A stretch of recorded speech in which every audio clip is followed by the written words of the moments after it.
ada beberapa orang yang selingkuh tuh bangga.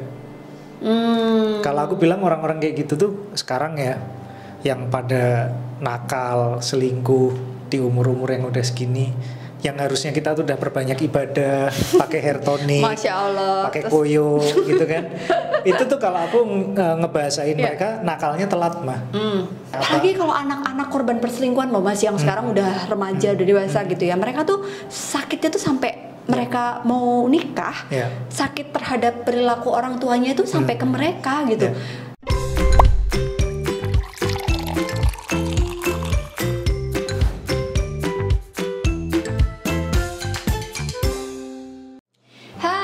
Assalamualaikum warahmatullahi wabarakatuh. Welcome back to Kopi Panas. Kongko pagi bareng Papa Haji dan Mama Analisa.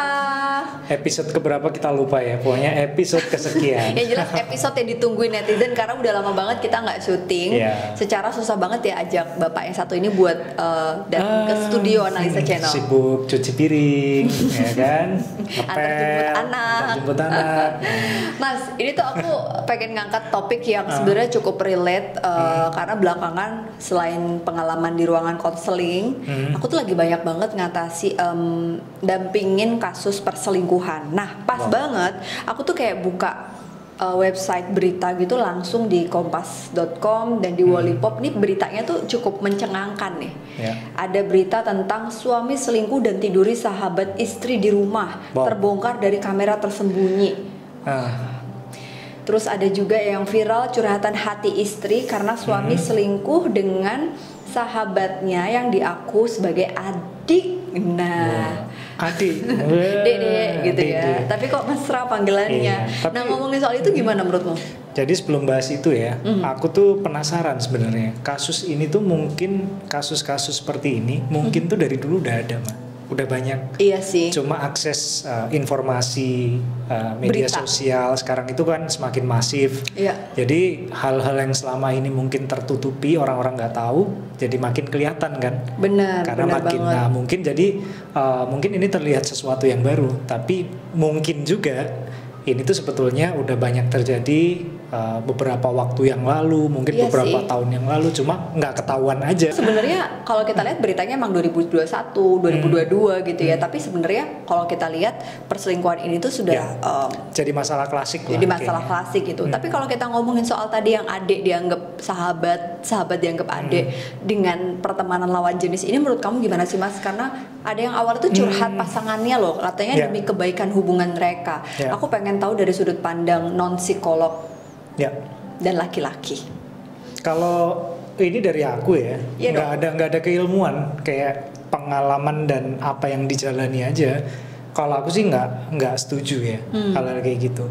Jadi aku lebih percaya masalah itu kan masalah kita ya, sama pasangan yang bisa nyelesain, dan yang tahu mana yang terbaik buat penyelesaian masalah kita ya kita sendiri. Yang terpenting adalah komunikasi yang baik.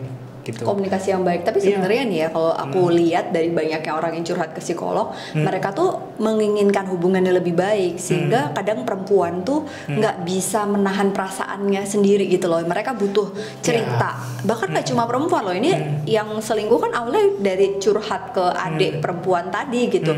Sebenarnya sebatas mana sih preferensi kita curhat sama orang gitu. Makanya kalau aku pribadi sebagai profesional ya, komunikasi yang baik itu bisa dibangun dan mungkin butuh curhat ke profesional, karena banyak juga yang datang ke aku untuk curhat gitu. Jadi curhat ke profesional, cuma mungkin ya mereka itu butuh pertama, nggak semua orang itu bisa langsung nyaman klik orang dan baru. budaya di negara kita tuh kan kayak ke psikolog itu dianggap tabu ya. Beberapa masih tabu. Belakangan udah jauh membaik sih ya. Ada Analisa Channel soalnya. Nah, ada Analisa Channel.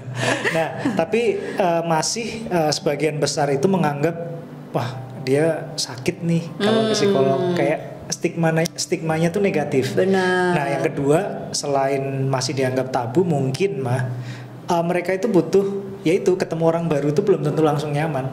Dia betul. Pengennya tuh ke orang yang udah kenal, udah akrab, dia udah nyaman. Nah, kalau tadi ditanya batasannya apa, kalau dari sudut pandangku, yang penting jangan sama lawan jenis. Kalau aku, jadi setelah menikah aku, ya. Kalau sebelum menikah, Gimana Bapak dulu? Sebelum menikah tuh bisa dianggap selingkuh juga ya? Mungkin kalau in relationship ya, aku juga nggak ngerti sih. Tapi ya tetap kalau menurutku bahaya tetap, ya. Bahaya. Gimana pun tuh nggak mungkin lah. Udah banyak yang bilang, udah banyak yang ngebuktiin dengan lawan jenis tuh lebih banyak nggak manfaatnya daripada manfaatnya. Iya sih. Nah, ini ada satu buku yang pas banget sama materi kita nih Mas, Not Just Friends, yang ditulis sama Glass and Staley. Bukunya udah lama sih, tahun 2004. Jadi ternyata boleh curhat ke lawan jenis dengan teman, tapi ada beberapa hal yang harus kita waspadai supaya nggak bahaya. Oke. Nah, yang pertama tuh emotional affair. Jadi emotional affair tuh kalau sampai kita itu lebih banyak curhat sama temen lawan jenis kita daripada sama pasangan, lebih banyak ngobrol sama dia, itu artinya ada kedekatan emosi yang bahaya. Kalau masalahnya sama pasangan ya pasti curhatnya nggak sama pasangannya kan? Yes, tapi kalau lebih banyak kan ngobrol waktu, misalnya ada waktu istirahat, kok makan siangnya sama dia, ada libur sama dia, nah, itu artinya ada keterlibatan emosi gitu. Banyak terjadi di kota-kota besar. Gitu ya. Tapi ketahuan nggak sih Mas kalau kayak gitu? Nggak tahu ya. Selingkuh selama nggak ketahuan ya bukan selingkuh ya. No comment. Ya. Itu kayaknya urusan masing-masing. Terus yang kedua nih di buku itu dijelaskan kalau sampai kita harus hati-hati kalau kita merahasiakan pertemanan kita itu sama pasangan. Misalnya nih aku curhat sama temen aku, misalnya sama si B. Nah, aku tuh diem-diem gitu. Aku nggak cerita ke kamu kalau aku bisa ketemu dia. Artinya kita takut ketahuan pasangan. Nah, yang terakhir ada sexual chemistry. Itu yang udah bahaya banget. Jadi sebenarnya kalau emotional affair bisa dikatakan selingkuh juga kan? Katanya, aku pernah baca tapi nggak tahu sumbernya dari mana, Mbak. Ketika pasangan tuh nggak tahu kita melakukan sesuatu yang apalagi yang pasangan kita nggak suka, itu udah masuk kategori selingkuh ya? Iya tadi ya kan? Ada kedekatan emosi dan merahasiakan sesuatu tadi udah termasuk kategori selingkuh. Tapi yang ekstrimnya adalah sexual chemistry tadi. Oke. Kok bareng sih? Kita tuh emang ini ada di teks kayaknya. Ada sexual chemistry nggak? Nah, tapi sebenarnya gini nih Mas. Terus gara-gara itu banyak pasangan yang akhirnya jadi posesif. Ya, padahal posesif nggak nyelesain masalah juga. Nah, jadi kalau aku bilang nih, kalau dari aku sebagai perempuan, aku tuh pengen dapet space gitu, pengen punya bubble yang memang sebagai pasangan yang dicintai oleh pasangannya, aku juga punya kebebasan untuk berinteraksi dengan lawan jenis. Tapi aku juga menjaga batasan yang tadi kita bahas gitu. Tapi kalau cowok bisa nggak sih digituin? Sebenarnya kembali ke kesadaran masing-masing ya, Mbak. Kalau menurutku sih, buat mencegah perselingkuhan itu kita harus tahu batasan atau apa ya, mengenali karakter diri kita sendiri. Contohnya, nah, kayak aku itu selalu nggak pernah kan berteman sama lawan jenis. Iya sih, setelah nikah. Setelah pacaran sama kamu juga udah nggak pernah. Sebelumnya, jangan ditanya. Weh, mau dibuka di sini? Enggak lah, nanti pemirsa. Butuh air putih agak kesalan dikit. Enggak, jadi gini, Ma. Jadi kan udah punya kesadaran nih. Aku dulu pacaran sama kamu, nikah, itu kan sudah punya komitmen. Ya udah mau serius, punya punya pemahaman, punya mindset bahwa nikah tuh ya hanya sekali dan ini terakhir. Pertama, terakhir, seterusnya. Artinya kan pernikahan ini harus dijaga. Nah, aku tuh punya kekhawatiran, mah. Dulu tuh kan ya ini ngakuin aja, mungkin dulu tuh termasuk, setelah sekarang bisa ini ya evaluasi. Membandingkan dirimu yang dulu dan sekarang. Mungkin termasuk tipikal orang yang gampang suka sama cewek, gitu loh. Mungkin, ya kan?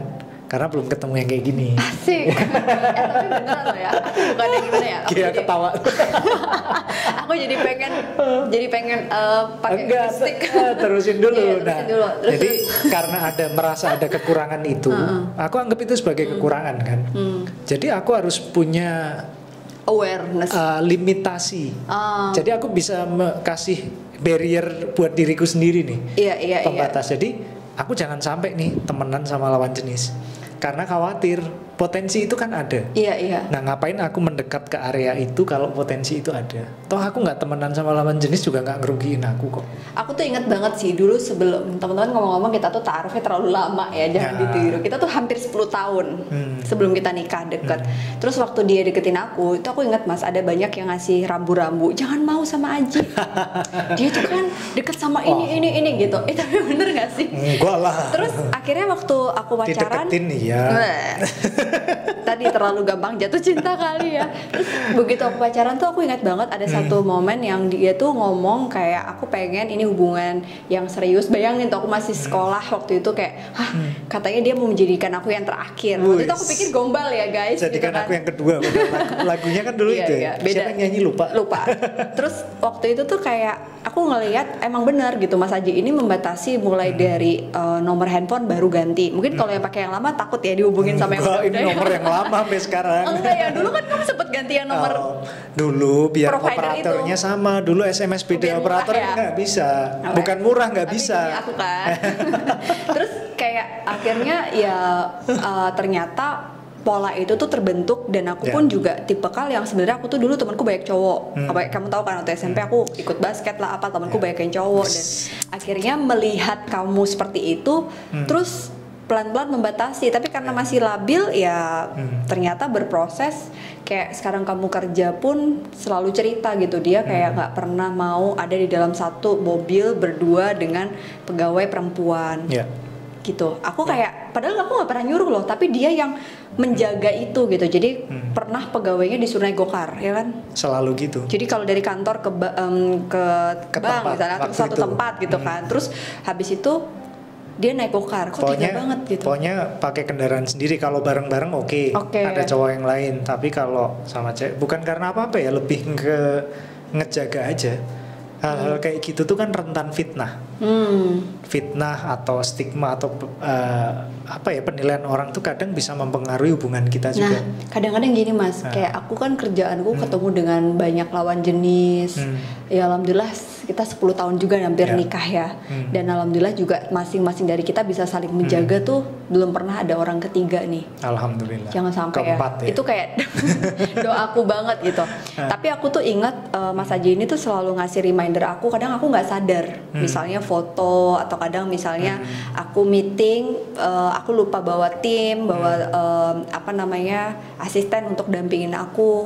Nah hal-hal seperti itu yang akhirnya aku pelajarin juga gitu. Oh ini fragile sisi fragile hubungan kita nih, makanya aku menjaga dengan cara itu. Walaupun kadang mungkin terus dilihat orang dinilai kayak berlebihan, kayak gitu banget. Kenapa kita tuh ini ngasih tahu aja, kita tuh nggak pernah saling ini ya satu sama lain mah. Kayak dia tuh nggak pernah ngelarang sebenarnya apa yang aku lakuin tuh nggak pernah. Kamu nggak boleh ini, nggak boleh itu. Tapi aku ngebatasin sendiri aja. Sama sih. Gitu. Karena nggak mau apa yang aku khawatirkan itu terjadi, dan nggak mau aku secara lebih jauh lagi mengorbankan hubungan. Because I love you, yes, of course. I want you to be happy. Yes, itu kayak kata-katanya Nasya itu. Itu kayak sesuatu yang sebenarnya ketika kita mencintai orang lain, kita pengen dia bahagia, sehingga kita perlu memberikan space, kepercayaan kepada mereka untuk bisa bahagia. Sebenarnya cara simpelnya gini mah, kayak aku tuh kan orangnya ini ya, pemikir kayaknya jangka panjang ke depan banget kan, dari dulu kan gitu kan. Visioner. Tapi bukan dalam konteks itu mah. Jadi maksudku ketika kita akan melakukan sesuatu, aku tuh selalu memikirkan akibatnya dulu. Oh, aku tahu. Kayak kamu tuh orangnya ya, kalau aku tuh psikologi lebih positive thinking, kalau kamu selalu the worst case. Iya, jadi aku berpikir gini, misalnya aku mau melakukan ini nih, mau main api dikit nih. Kan berpikir kan jauhnya. Kalau aku ini ketahuan, misalnya tadi taruh kata selingkuh lah, yang nggak sejauh itu, cuma curhat-curhat apalah, istriku tahu nanti jadi ribut, jadi masalah, terus hubungan kita jadi nggak baik, kita karena hubungan nggak baik kita ngebesarin anak jadi dengan cara-cara yang nggak baik juga, dan efeknya tahu jadi dampaknya. Itu kan kita udah bisa ngeliat kan, itu udah jelas banyak nggak manfaatnya daripada manfaatnya. Setuju banget. Kita hanya nurutin keinginan ego kita, hawa nafsu kita, yang dampaknya itu kita udah tahu. Dan tahu nggak sih Mas, itu persis sama cerita di ruangan konselingku, orang-orang yang selingkuh tuh sebenarnya adalah dorongan impulsif yang sesaat, sementara efeknya gitu, karena pada akhirnya lebih banyak hal-hal negatif yang dia dapatkan dampaknya dibandingkan dengan kesenangan itu. Pasti. Jadi itu kayak hanya efek placebo nggak sih? Dan kadang kayak bales-balesan kan kayak gitu. Yes. Kayak wah aku udah diselingkuhin nih. Nah yang lebih parah lagi tuh ada beberapa orang yang selingkuh tuh bangga. Kalau aku bilang orang-orang kayak gitu tuh sekarang ya, yang pada nakal, selingkuh di umur-umur yang udah segini, yang harusnya kita tuh udah perbanyak ibadah, pakai hair tonic, Masya Allah, pakai koyo gitu kan. Itu tuh kalau aku ngebahasain mereka nakalnya telat mah. Nakalnya telat. Iya itu banyak sih. Sorry ya, aku kadang bukan mau menyinggung masalah ekonomi atau apa, kadang punya duitnya telat, nakalnya telat. Jadi dulu duitnya segitu dapatnya ini, begitu duitnya dikit dia ngerasa harusnya naik kelas. Nah kadang gitu. Sebel. Kadang juga ada yang gini kan, ada yang kurang ajar nih cowok nih, nikah dulu waktu itu kondisinya baru segini lah, dapat istri ya yang sesuai standarnya waktu itu. Setelah nikah dia jadi naik kaya raya, terus sombongnya keluar. Aku bisa nyari yang lebih ini. Ya. Tapi jangan salah loh Mas, aku menemukan beberapa pelaku perselingkuhan tuh perempuan. Dan justru ketika aku lihat secara psikologis, mereka itu adalah orang-orang yang memiliki trust issue. Jadi ini kebanyakan sih. Dulu bapaknya pernah selingkuh, dulu ibunya pernah selingkuh. Jadi justru antara dua kemungkinan, dia memilih untuk berselingkuh duluan, atau dia jadi posesif banget sama pasangannya. Gitu. Kalau menurut kamu trust issue ini tuh ada nggak sih di kacamata cowok gitu? Kalau tadi kan cewek nih, cowok itu bisa punya trust issue nggak sih Mas? Menurutku bisa banget ya, tapi itu mungkin sangat-sangat di luar kesadarannya dia. Betul, benar. Jadi karena itu kan balik lagi ke pola asuh. Iya. Kayak modeling orang tuanya. Kayak ya ini alhamdulillah ya teman-teman, kita itu termasuk keluarga yang sangat beruntung. Aku maupun anak istriku ini yang tercinta. Enggak, kita tuh kan beruntung ya. Iya, itu orang tua kita tuh bless banget sih. Ya, keluarga yang harmonis lah, nggak pernah ada isu-isu seperti itu.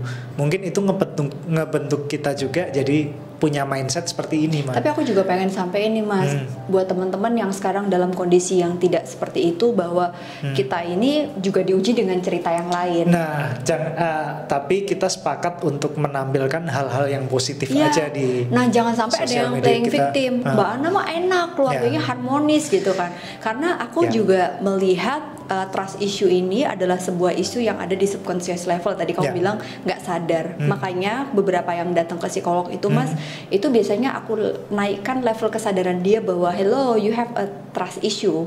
Jadi jangan playing victim, kamu akan bermain di balik isu atas korban orang tuamu, justru kamu tuh breakthrough, ya memperbaiki, jangan sampai kamu jadi kayak orang tuamu. Karena itu setuju banget aku. Kalau enggak dia akan bermain peran sebagai orang yang ya dulu bapak aku begini, jadi aku begini. Itu aku kesel banget sih kalau kayak gitu dalam hati. Tapi sih kalau nggak boleh kesel. Dan akhirnya bakalannya anaknya kemungkinan bakal gitu juga kan nanti. Dan di konten ini kita pengen mengedukasi juga ya Mas ya. Kayak Kopi Panas ini aku pengen banyak banget relasi yang tidak sehat itu dimulai dari ketidaksadaran diri masing-masing terhadap kesehatan mental mereka. Ya, jadi pernah dengar juga kan bahwa kita tuh nggak pernah bisa memilih dilahirkan dari keluarga seperti apa. Betul, benar banget. Tapi kita punya kemampuan, kita tuh bisa memilih untuk membuat keluarga kita menjadi seperti apa, anak istri kita. Karena ada di salah satu literatur yang aku dapetin ya Mas, bahwa trust issue ini tuh efeknya luar biasa untuk sebuah relasi pernikahan. Biasanya orang-orang yang punya trust issue ini dia akan memiliki masalah tentang intimacy. Jadi aku punya klien, ini nggak aku sebutin namanya ya gitu, tapi kebanyakan. Jangan.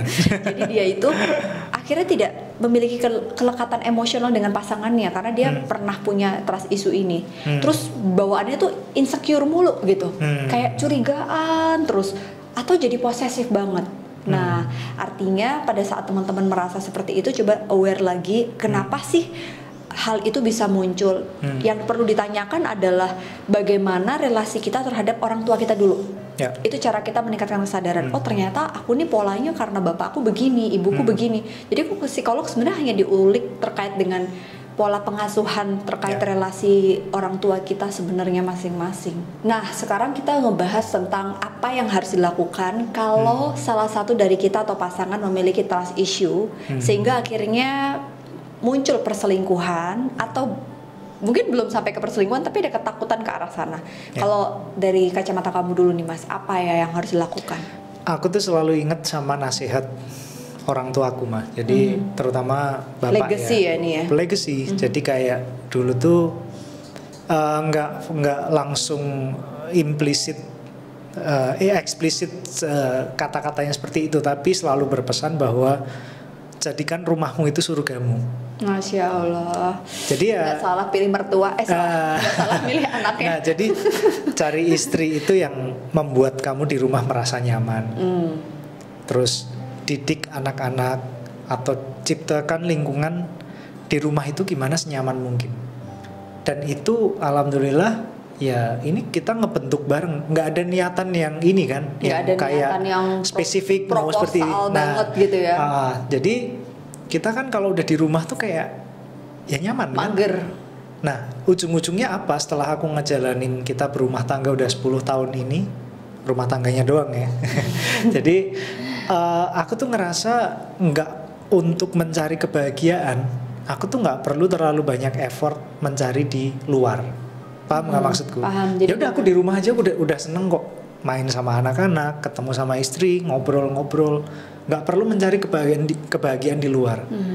Nah beberapa orang kita tuh sering lihat kan, mengamati sebenarnya. Mengamati kok ada orang udah rumah tangga tapi sukanya keluar lah, ini kayak nggak betah di rumah gitu loh. Kamu tuh sepedaan sampai lama jauh tuh aku tuh pikir kamu nggak nyaman di rumah apa ya? Enggak. Kulitku terlalu putih, aku butuh agak digelepin dikit. Kayak punya masalah rumah tangga yang berat gitu, enggak ya, hobi olahraga. Tapi masih dalam batas wajar sih. Ada FOMO-nya juga, sekarang udah nggak pernah. Sekarang udah nggak pernah sepedaan lagi, nyesel kan? Ya nggak nyesel juga, cuma kenapa ya akhirnya olahraga ya itu yang tadi lain juga. Ya olahraga yang lain. Akhirnya kan sekarang kita ya udah kesibukannya udah beda kan dari pas tengah-tengah pandemi juga dulu. Udah nggak kayak kemarin. Ya itu contohnya. Jadi aku nggak perlu sebenarnya ya itu tadi kayak kebahagiaan olahraga tuh aku sebenarnya kan ya, apapun seneng, treadmill aja udah seneng gitu loh, nggak harus bedaan. Akhirnya ketika ini udah agak bosen, udah agak menyita waktu ya balik ke yang lama lagi. Nah contohnya gitu. Jadi kalau di rumah itu udah nyaman, udah bahagia, nggak akan mencari-cari cara lain apalagi yang aneh-aneh buat mencari kebahagiaan. Ya main lah, ya clubbing lah, apa. Emang pernah. Jadi aku tuh ngerasa satu kesimpulannya ya Mas ya, bahwa jadikan rumahmu. Ini yang teori ya? Belum. Berusaha nyimpulin yang tadi kamu ini, kalau di highlight adalah jadikan rumah itu adalah surgamu, sehingga kamu merasa nyaman, tidak perlu mencari kebahagiaan di luar rumah supaya tidak terjadi perselingkuhan. Ya, termasuk kita terhadap pasangan dong. Jadi aku menciptakan suasana biar kamu tuh merasa di rumah tuh kayak di surga, jadi nyaman. Kamu nggak nyari kenyamanan di luar. Makanya aku gitu harus dandan di rumah, mana gincu. Gak bercanda. Tapi bener juga loh, maksud aku juga aku pengen bikin aware juga sama ibu-ibu ya, walaupun kita udah nikah, punya anak. Kadang kan penampilan kita mungkin udah nggak semenarik dulu, pasti loh namanya tambah umur. Nah ternyata laki-laki itu makin tua tuh dia kayak ya makin punya duit, makin keren loh, cowok tuh makin tua tuh. Entah gimana tuh. Iya tadi banyak yang akhirnya mungkin mencari sesuatu yang nyaman dilihat di luar sana, makanya kita nggak boleh kalah. Nah tapi itu kalau sebagai ibu-ibu, tapi kalau sebagai psikolog aku pengen mungkin highlight tentang trust issue tadi Mas gitu, bahwa ternyata penting untuk kita overcome atau apa ya, menghadapi trust issue yang kita punya. Pasti semua orang tuh punya trust issue, kayak aku juga ada kok, cuma kadarnya berbeda-beda. Nah pada saat kita paham bahwa kita punya trust issue, ya segera kita kelola emosi kita. Kalau memang butuh pertolongan profesional ya nggak ada salahnya ke psikolog. Jangan justru malah mencari penyelesaian masalah dengan masalah baru. Itu cari curhat, teman curhat lawan jenis. Kalau aku sih punya kesimpulan, curhat ke lawan jenis itu sama sekali nggak nyelesain masalah. Mungkin ada berlaku buat semua beberapa orang ya. Tapi overall aku nggak setuju. Mau curhat tuh curhat sama orang tua, sama Allah Subhanahu wa Ta'ala. Dan penting juga untuk mengkomunikasikan kepada pasangan gitu, bahwa aku tuh punya trust issue loh Mas gitu, atau pas misalnya suami ke istri, aku tuh punya trust issue, sehingga aku pengen membangun rasa percaya aku ini kembali di dalam relasi pernikahan kita, tolong bantu aku sayang. Jadi begitu. Memang nggak mudah sih prakteknya, tapi pernikahan tuh sebuah proses yang diperjuangkan, sehingga nggak ada sesuatu kebahagiaan yang instan dalam pernikahan. Setuju nggak? Sama satu lagi sih mah, kalau aku jadi kayak kita udah tuh kayak 2 kali lagi. Ya ini jadi tengah-tengah ngobrol jadi nambah nih. Iya. Kamu kalau merhatiin kayak aku tuh kalau menilai sesuatu supaya nggak dilakukan itu kayak ekstrim menilainya. Jadi misalnya nih selingkuh, buat aku udah tutup potensi itu. Jadi yang namanya selingkuh itu aku anggap sebagai sesuatu yang nggak boleh dilakukan, haram lah. Aku bilang gitu, nggak boleh, dan udah jelas dampaknya nggak bagus. Jadi itu nggak ada di opsiku. Dan kita kan selalu ngomong someday, naudzubillah ada sesuatu sama kita, jangan pernah ada perselingkuhan. Udah nggak bisa jalan ya udah selesai. Daripada ada perselingkuhan tuh lebih menyakitkan sih menurutku. Dan apa ya, kayak nggak gentle aja. Kita bersembunyi di balik agama kita pun juga ngasih jalan kita. Kok. Betul banget. Kalau emang udah nggak cocok, bener-bener diupayakan maksimal nggak bisa, ada jalannya kok. Kadang aku tuh berdoa juga sih Mas, kayak ya Allah semoga aku dijaga gitu. Karena sekuat-kuat kita menjaga, itu pasti godaan selalu ada gitu. Tapi doa itu yang menjaga kita. Bahkan zikir pagi sore malam, bungkus aku. Itu salah satunya ya kalau di agama kita. Tapi diajarkan begitu. Prinsipnya dia nih keren banget loh, yang sekarang aku pakai juga. Apa tuh? Aku kan lupa prinsip yang masalah pasangan yang lebih baik dari aku banyak, tapi mau sebaik apapun dia bukan bapak dari anak. Pernah aku bahas di episode Kopi Panas. Dulu kan. Ngapain sih kita misalnya nih, aku udah capek-capek kerja bantuin suamiku, bantuin membangun mimpi di rumah kita, ternyata tiba-tiba aku selingkuh. Terus kayak mimpi yang aku bangun tuh kayak aku runtuhin dengan sendirinya, karena mau sekeren apapun cowok yang aku misalnya suka gitu ya, dia bukannya bapak dari anak-anakku. Jadi kayak aku menyakiti anak yang aku sayangi sendiri gitu. So itu kayak pikiran yang sangat sesat gitu. Makanya kadang pengen sih mah ngundang pelaku. Iya, tapi mukanya kita kasih tutup, suaranya kita kasih.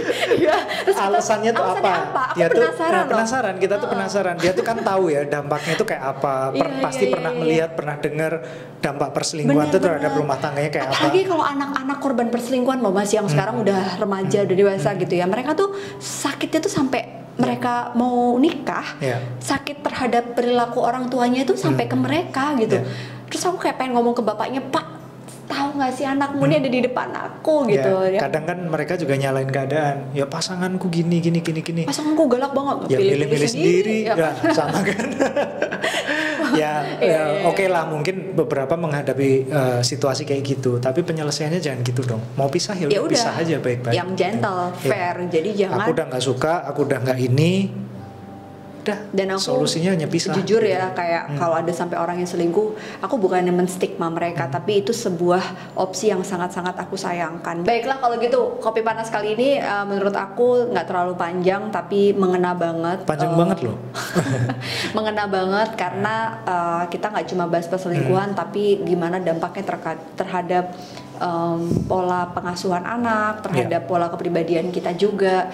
Ya yang baik diambil, yang nggak baik nggak usah diingat-ingat. Iya, jadi belum tentu apa yang kita sampaikan benar. Betul. Ini kan lebih banyak karena pengalaman, di samping keilmuan tadi yang dia sampaikan. Bukan berarti kita pasangan yang sempurna lebih baik, enggak. Mungkin Allah masih nutup aib kita. Betul banget. Tapi kita selalu, ayolah kita bareng-bareng berusaha menjadi orang yang sempurna bagi pasangan, bagi keluarga. Jadi gentle reminder di konten Kopi Panas untuk semua pasangan atau calon pasangan yang pengen mencari kebahagiaan, mulailah dengan kejujuran. Yes. Itu aja, aku akhiri pamit dulu, udah lama gak syuting. Bye-bye, assalamualaikum. Assalamualaikum.